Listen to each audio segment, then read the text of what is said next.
Hi, this is Joe Pickett with In Stitches, and we are continuing with our sliced Shoo-Fly block.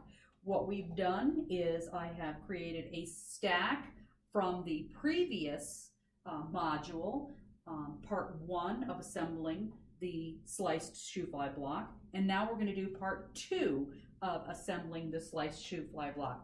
The very first thing that I want to do is make sure that I am aligning my block in the visual design that I want.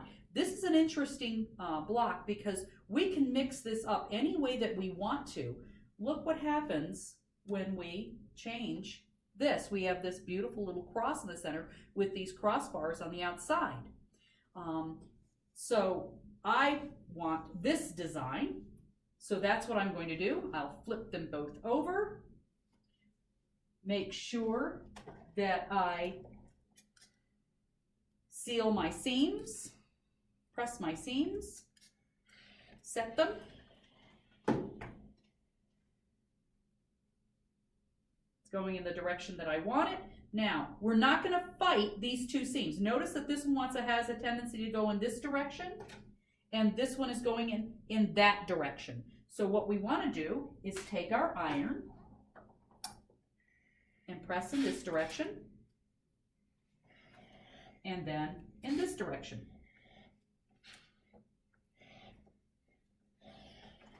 Yep. Make sure that we are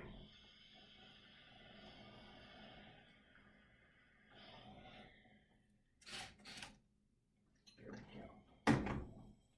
And now we're going to align these two seams.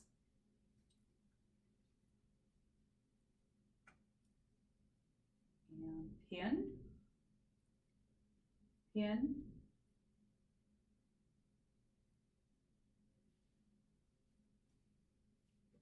now one of the things you have to be aware of, notice that this seam is opened on this side, and this one is going in this side. So you're going to encounter that problem where the feed dogs could potentially flip this seam. So to prevent that from happening, I make a decision.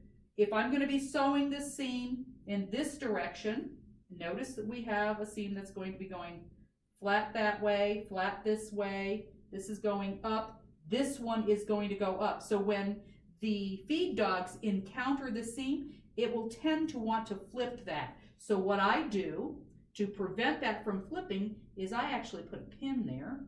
One, it reminds me that that seam is there, and two, it helps keep it in place when I go to sew this particular piece. So I set this up and I just set it off to the side and create a whole stack like this.